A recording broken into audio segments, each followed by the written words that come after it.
right, ladies and gentlemen, boys and girls, welcome back. It's Dave. It's the Real Music Observer, observing real music in real time for real people, just like you right there, just like me here.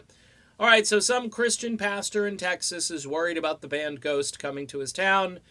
Midland, I believe, is where the concert is going to be. Ghost, who, no pun intended, kind of appeared out of nowhere.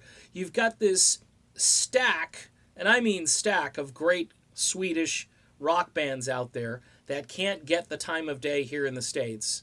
And then Ghost comes along, and they combine what I call danceable rhythms and beats with some hard rock sensibility, forge something maybe a little bit more new and different, really kind of weird, if you ask me. I'm not sold on Ghost as, the saviors of the rock industry.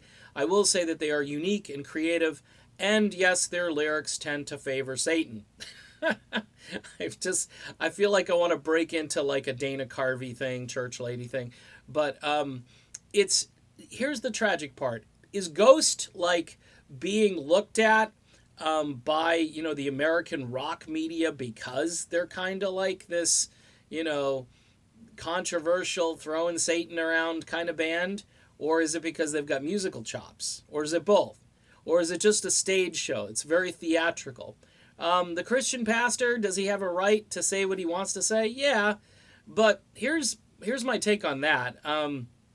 There are a lot of other things we can focus on that will do far more damage to the human mind than Ghost singing about the devil, okay?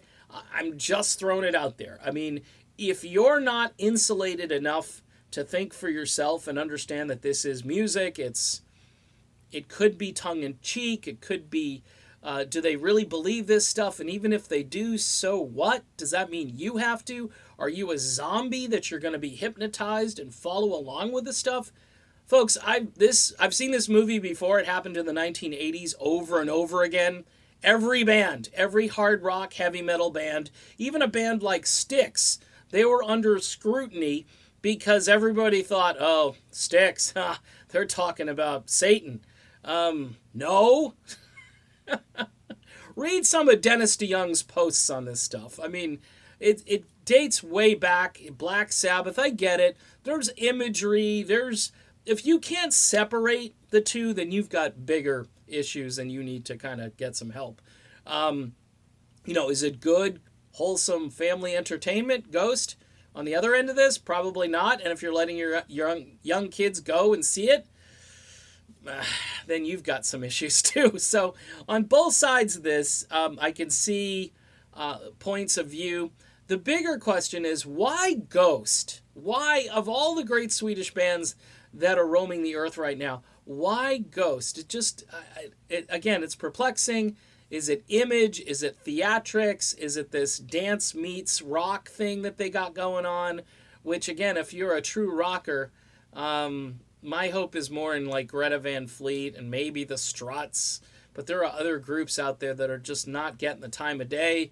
The Frontiers record label puts out like a band every other day.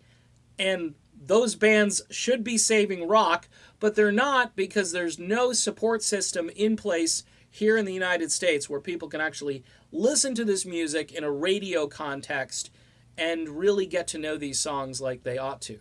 So, in any event, the Christian pastor, I'm not saying he's doing the wrong thing, but I'll tell you what, there's so many bigger fish to fry out there than some upstart satanic band, supposedly.